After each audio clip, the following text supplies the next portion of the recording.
What if human history is not a straight line of progress, but only the final chapter of a much older story? How could a crafted metal mold end up sealed inside coal formed hundreds of millions of years ago?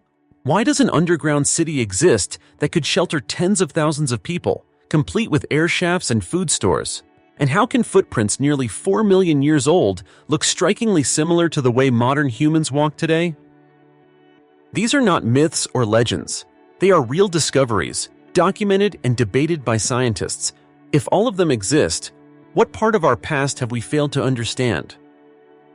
For more than a century, archaeology has worked under a powerful assumption. Human progress follows a slow upward curve. Stone tools lead to metal, metal to machines, and machines to modern civilization. Each era is placed neatly into a timeline, each discovery carefully fitted into what is already known.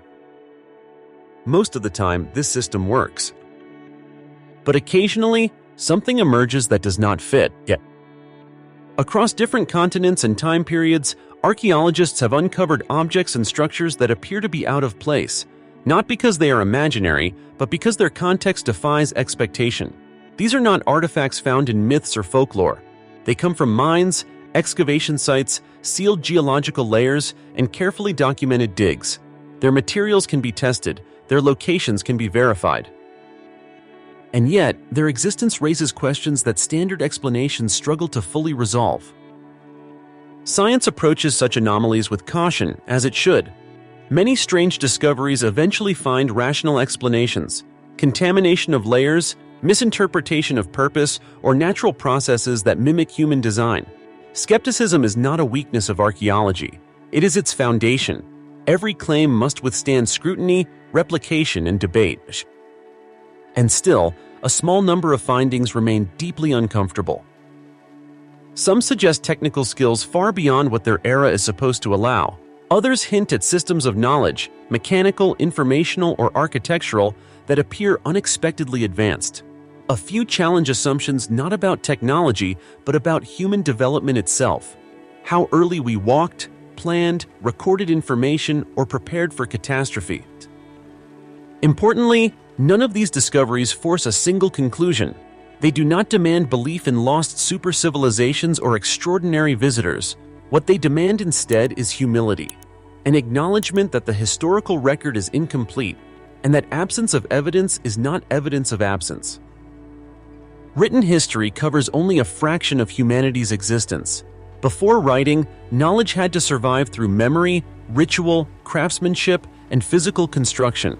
When societies collapsed through climate change, conflict, or migration, their techniques and understanding often vanished with them.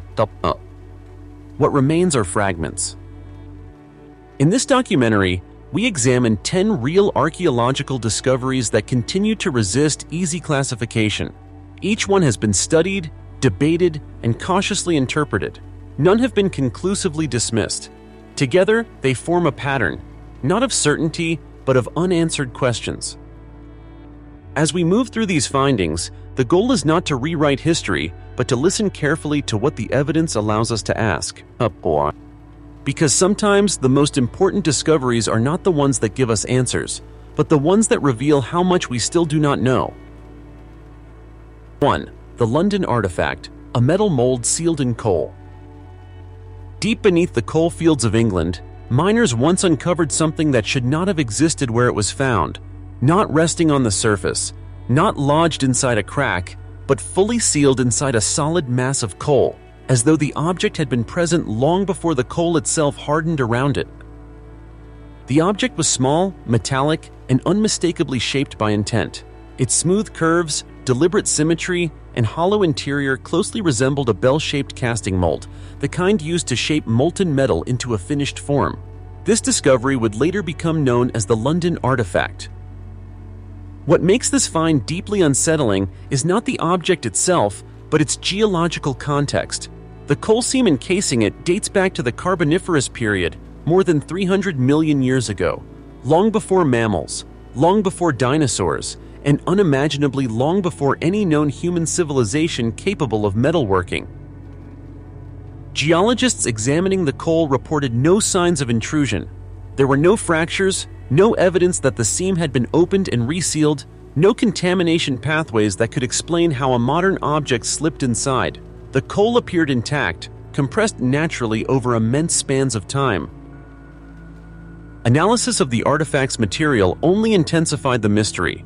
It was not a random mineral formation. The composition suggested a metallic alloy, consistent with intentional smelting. Smelting requires controlled heat, precise temperatures, and an understanding of how different materials behave under extreme conditions. These are not accidental processes. They are learned technologies. Faced with this contradiction, researchers proposed alternative explanations. Some suggested misidentification. Perhaps the object was a naturally formed concretion shaped by pressure. But the interior cavity, uniform thickness, and tooling-like marks resist such explanations. Nature can create strange forms, but rarely produces symmetry with purpose. Others argued for contamination, that the object somehow entered the coal at a later date, yet this theory struggles against the physical evidence. There were no cracks through which the object could have been inserted, and no disturbance to the surrounding layers. The most radical interpretations, those invoking lost civilizations, remain speculative and unsupported by additional evidence. And yet, dismissing the artifact entirely proves just as difficult. The London artifact occupies an uncomfortable space in archaeology. It is neither fully explained nor easily ignored. It does not rewrite history, but it presses against its boundaries. If the dating is correct, then either our understanding of the coal's formation is incomplete, or the assumptions about when complex craftsmanship could exist are too narrow. And that leads to a troubling question. If even one manufactured object can exist outside its expected time, how many others might have been lost, overlooked, or never recognized at all? 2. The London Hammer, a tool caught in stone. In the quiet town of London, Texas, a discovery was made that would ignite decades of debate, not because it was imaginary, but because it sat uncomfortably between geology and human history.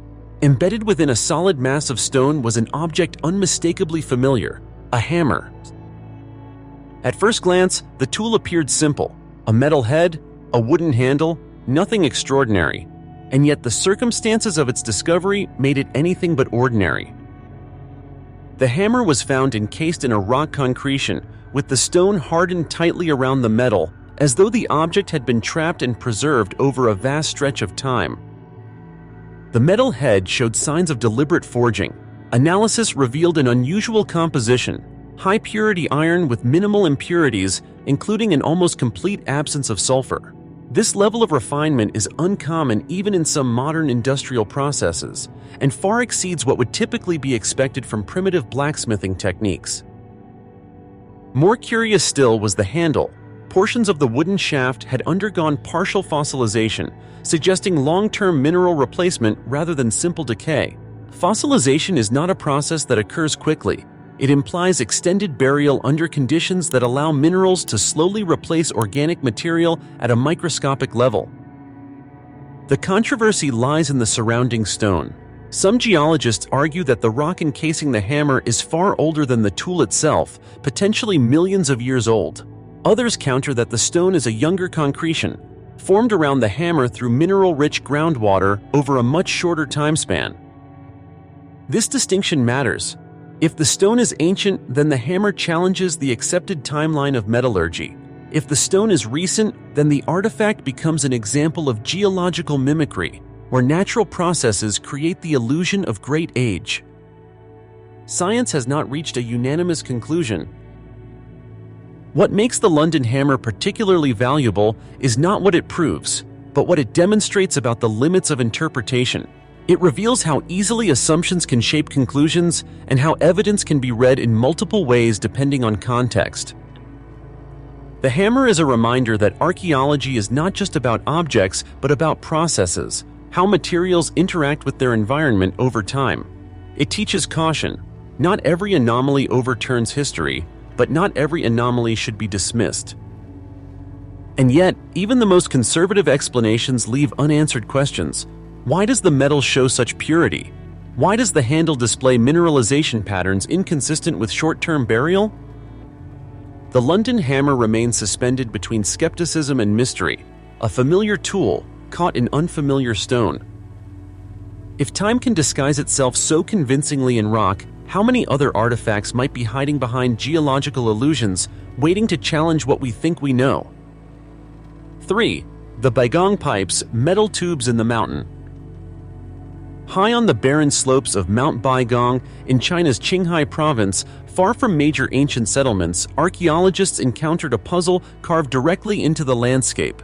Embedded in the rock face were metal tubes, some protruding from the mountain wall, others descending into the ground and leading toward a nearby saltwater lake.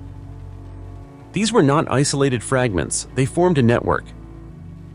The tubes varied in diameter, ranging from a few centimeters to several inches. Some appeared deliberately aligned, while others vanished deep into the mountain itself. Their placement suggested intention rather than randomness, as if the mountain had once housed an internal system now exposed by erosion. Material analysis produced unexpected results. The tubes contained iron oxide, along with traces of silicon and calcium. Portions showed evidence of having been heated, implying exposure to high temperatures rather than simple mineral deposition. Yet the surrounding environment offers no obvious explanation for why such a system would exist or who might have built it. Local legends spoke vaguely of ancient structures and unknown builders, but no historical records describe industrial activity in the region. There are no known settlements nearby that could account for the scale or complexity of the tubes, and the site's remoteness makes modern contamination unlikely. Skeptics argue that the Baigong pipes may be the result of natural geological processes. One explanation proposes that mineral-rich groundwater slowly filled cracks in the rock, depositing iron over long periods until tube-like formations emerged. In this view, the appearance of design is an illusion created by erosion and pattern recognition. But this explanation does not satisfy everyone. Some tubes maintain consistent internal diameters. Others appear to intersect at angles difficult to reconcile with random mineral flow, and the presence of heated metal raises questions that purely natural models struggle to answer. If the pipes were engineered, their purpose remains unclear. Were they part of an ancient water management system, a method of controlling salinity, or something entirely different, now stripped of its context by time and tapo? Importantly, no definitive claim has been proven. The Baigong pipes exist in a gray zone between geology and archaeology, where classification itself becomes the problem. They are either an extraordinary coincidence of nature or the remnants of a technological effort that left no written trace. What makes the site unsettling is not that it proves an advanced lost civilization, but that it resists categorization. Archaeology depends on patterns, tools, dwellings, debris. The Baigong pipes stand alone, disconnected from the usual signals of human activity. And that isolation forces a difficult question. If a technical structure survives but the society around it does not, how do we decide whether it ever existed at all? 4. The hydraulis, a machine that turned water into music. Among the ruins of the ancient Mediterranean world, between broken columns, collapsed theaters, and sunken shipwrecks, archaeologists uncovered fragments of an instrument that quietly rewrote assumptions about ancient engineering. It was known as the hydraulis, a water-powered pipe organ developed in the Hellenistic period and later refined by Roman engineers. At first glance, the hydraulis appears to be a musical device. Rows of bronze pipes, carefully cut to precise lengths, were arranged to produce specific tones. But beneath this artistic surface lay something far more sophisticated, a mechanical system that used water pressure to regulate airflow. The principle was elegant and complex. Water was directed into a sealed chamber, where it stabilized air pressure before the air was forced through the pipes. This solved a problem that plagued early wind instruments, uneven airflow causing unstable sound. By using water as a regulator, the hydraulis achieved consistent, controllable tones, something not seen again in Europe until medieval times. This was not a simple invention. It required an understanding of hydraulics, pressure equilibrium, metallurgy, and acoustics. Valves and levers allowed performers to control pitch with surprising precision. The pipes themselves had to be manufactured within extremely tight tolerances. Even minor deviations would produce dissonance. What makes the hydraulis especially unsettling is its timeline. It appeared centuries before similar mechanical principles became widespread. There is little evidence of gradual experimentation leading up to it in the archaeological record. Instead, it seems to emerge already mature, functional, refined, and widely used.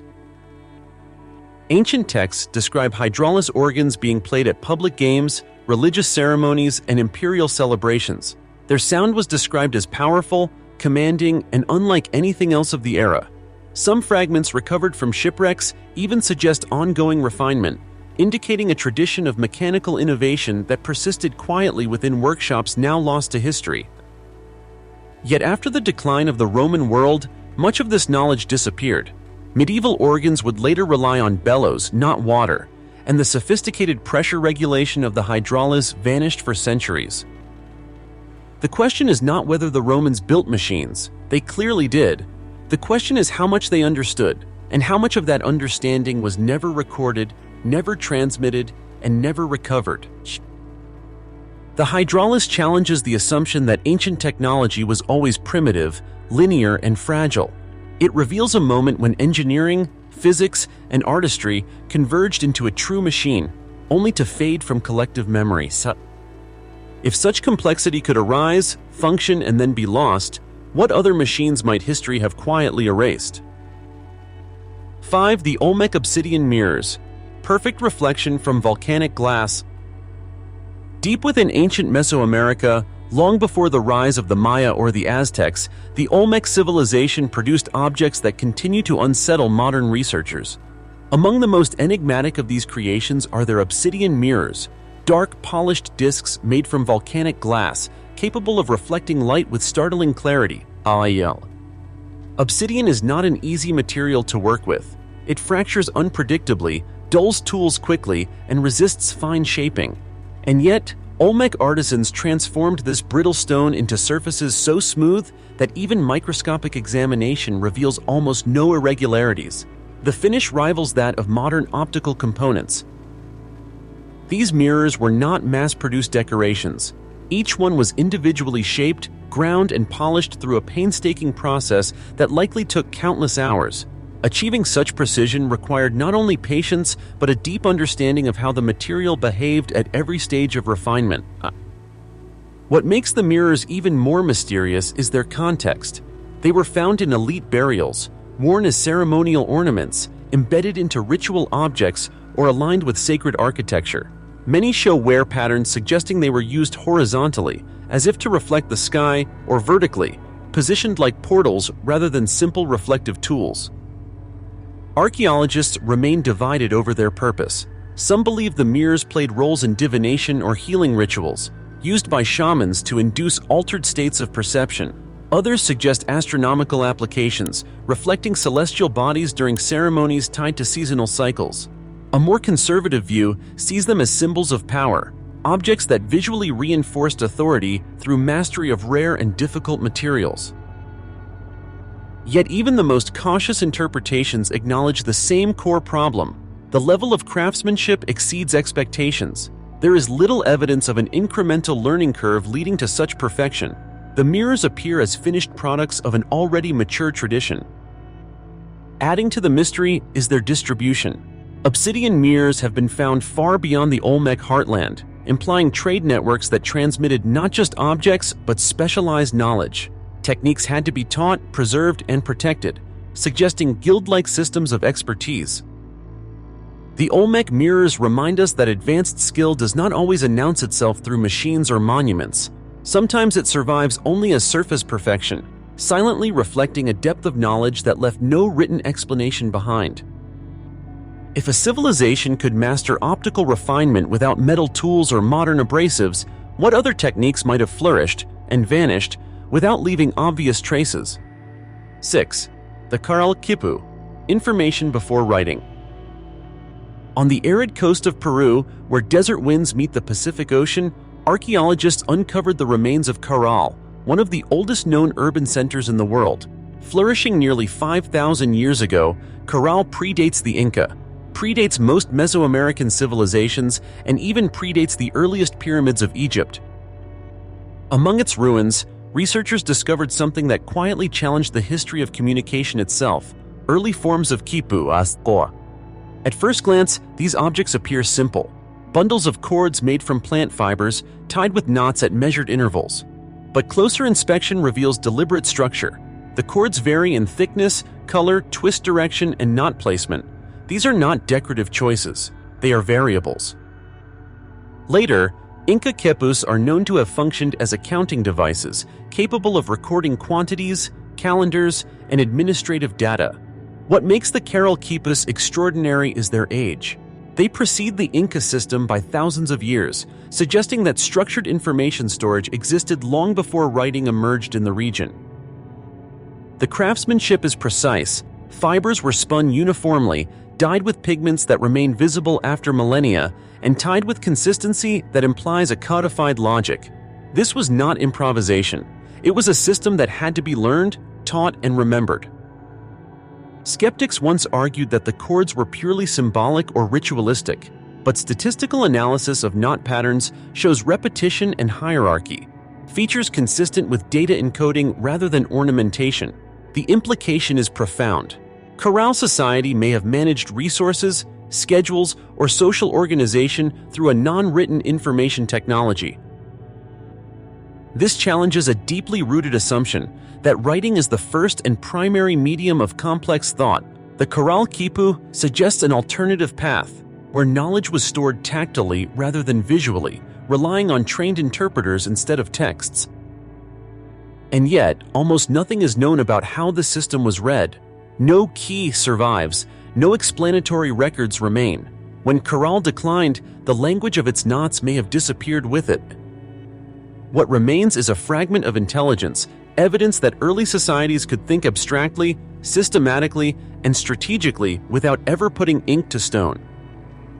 If information can exist without writing, how many other intellectual systems might have existed and vanished without leaving words behind? 7. The velvet bronze mask, a face that does not belong.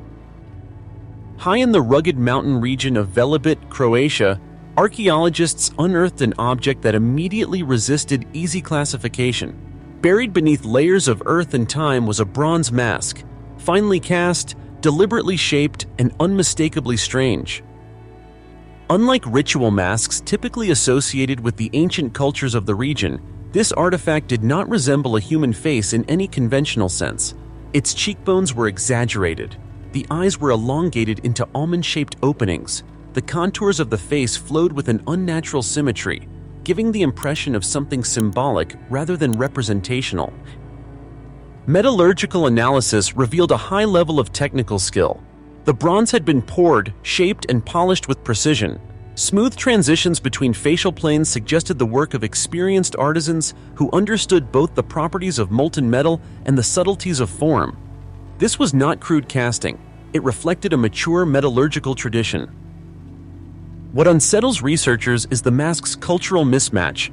Its design does not align with known artistic styles of the ancient Illyrian or neighboring societies. There are no clear parallels in local iconography, no accompanying inscriptions, no contextual clues explaining its purpose. Several interpretations have been proposed. One suggests the mask represented a deity or ancestral spirit, used in rites meant to bridge the world of the living and the unseen. Another points to its exaggerated features as intentional distortions, visual symbols meant to convey power, transcendence, or transformation. More controversially, some scholars have noted similarities between the velvet mask and non-human figures depicted across widely separated cultures. Elongated eyes, stylized faces, expressions that feel neither entirely benevolent nor hostile. This does not imply contact or shared origin, but it does suggest that certain symbolic forms may recur across human imagination. Importantly, archaeology offers no definitive answer here. The mask stands alone. There is no workshop site, no series of similar artifacts, no written explanation. And that isolation is precisely what gives it weight. The velvet mask forces a confrontation with an uncomfortable idea. Not all ancient objects were meant to be understood literally. Some were designed to represent concepts, identities, or entities beyond everyday experience. If so, then judging them purely by material function misses the point. The mask does not tell us who made it or why, but it does tell us that ancient people were capable of abstract representation, sophisticated metallurgy, and symbolic expression that does not fit neatly into modern categories. When an object refuses to align with the culture around it, the question is no longer what it is, but what worldview required it to exist at all. 8. Derinkuyu, the city beneath the earth. In the heart of Cappadocia, beneath an unassuming landscape of soft volcanic rock, lies one of the most astonishing feats of ancient engineering ever uncovered. The underground city of Derinkuyu extends more than 60 meters below the surface, descending through multiple levels carved entirely by hand. This was not a temporary shelter, it was a fully functional city. Derinkuyu contained living quarters, storage rooms, kitchens, wells, schools, chapels, and an intricate system of ventilation shafts that supplied fresh air to even the deepest chambers. Massive stone doors could be rolled into place to seal off entire sections, allowing inhabitants to defend themselves from intruders. Archaeologists estimate that Derinkuyu could have housed up to 20,000 people, along with livestock and supplies sufficient for long-term survival. Such scale implies careful planning, resource management, and centralized coordination. Nothing about the structure suggests improvisation. The surrounding rock made excavation possible, but not easy. Workers had to understand load distribution to prevent collapse, air circulation to avoid suffocation, and waste management to prevent disease. These challenges were solved repeatedly, across dozens of levels. The most unsettling aspect of Derinkuyu is not how it was built, but why. Mainstream explanations suggest the city served as refuge during periods of invasion or religious persecution. Yet the depth, complexity, and permanence of the construction raise doubts. One does not carve a subterranean metropolis of this magnitude for occasional danger. There is also the question of origin. While later civilizations expanded and reused the site, evidence suggests that the earliest levels may predate known historical records of the region. The original builders left no inscriptions, no tools, no clear cultural signature. Derinkuyu feels less like a hideout and more like a long-term survival strategy, as if its creators anticipated prolonged instability or environmental threat. Cities reflect the fears of those who build them. Surface cities fear scarcity, so they rise toward the sky. Underground cities fear exposure, so they disappear into stone. Derinkuyu represents an extraordinary choice, to abandon the surface world almost entirely. That decision implies a worldview shaped by persistent danger, or by knowledge we no longer possess. If an entire population prepared to live underground indefinitely, the question is not simply what they were hiding from, but what they believed was coming. 9. The Laetoli footprints, walking like us, millions of years ago. In the late 1970s, in the volcanic plains of Laetoli, Tanzania, archaeologists uncovered something far more intimate than tools or bones. Preserved in layers of ancient ash were footprints, delicate impressions left by living beings who walked across soft ground and vanished into time.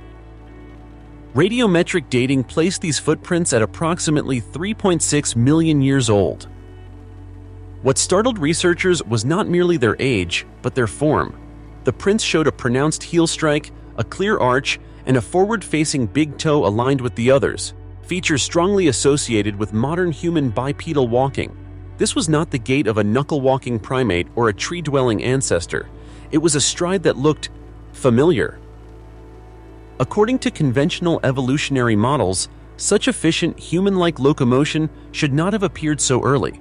Most reconstructions of early hominins at that time depict transitional movement, less stable, less refined, and yet the Laetoli footprints suggest confidence, balance, and anatomical adaptation to long-distance walking. Some researchers propose that the footprints belong to Australopithecus afarensis, an early hominin species. Skeletal remains of this species do show bipedal traits, but the footprints raise uncomfortable questions. Bone fragments tell part of the story, movement tells another. Footprints capture behavior in real time. They record weight distribution, posture, and intent. The Laetoli tracks show individuals walking side by side at a steady pace, possibly as a group. This hints at social behavior, awareness of surroundings, and a way of moving that conserves energy over distance. Critics caution against overinterpretation.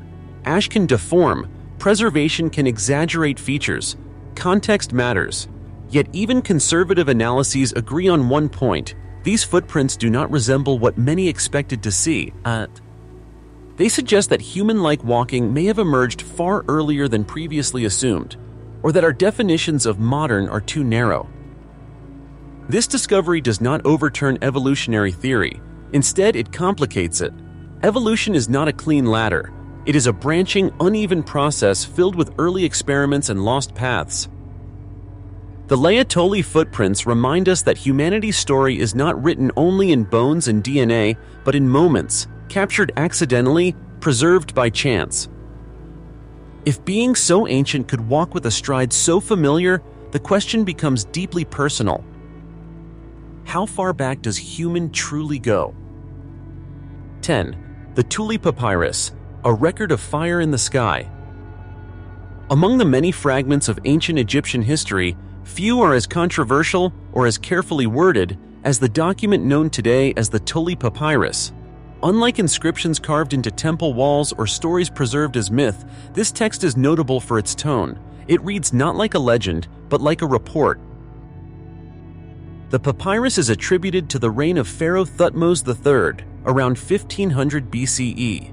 It describes an unusual event witnessed by royal scribes: luminous objects appearing in the sky, described as circles of fire, brighter than the sun, moving silently across the heavens.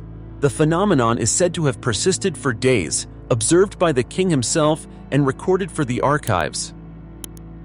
What distinguishes this account is what it does not do. It does not name gods. It does not frame the event as divine punishment or prophecy.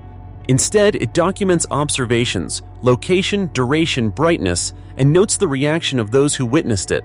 In ancient Egyptian texts, this restraint is unusual, yet the original papyrus is lost, surviving only through transcriptions and references made in the 20th century.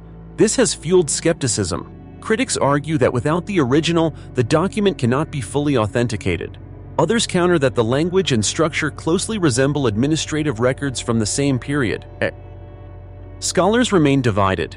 Some interpret the event as a natural phenomenon, perhaps meteor activity, atmospheric plasma, or an astronomical occurrence poorly understood at the time. Others point out inconsistencies with known natural explanations, particularly the duration, formation, and silent movement described.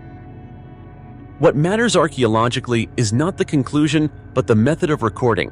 The Thule Papyrus suggests that ancient observers sometimes chose to document anomalies without explanation, preserving uncertainty rather than filling gaps with mythology. This challenges a common assumption that ancient people always explain the unknown through gods and stories. In this case, they may have chosen something more cautious, recording what was seen and nothing more. The papyrus stands at the edge of history and interpretation. It cannot confirm extraordinary claims, but it does confirm something equally important: that humans have long encountered phenomena they could not explain, and sometimes resisted the urge to explain them prematurely. If ancient scribes were willing to write, "This happened," without knowing why, perhaps the greatest mystery is not what they saw in the sky, but what other observations recorded with the same restraint have been lost to time. What history still refuses to explain. Across continents, materials, and millennia, these 10 discoveries share a quiet but unsettling trait: they do not belong comfortably where history has placed them.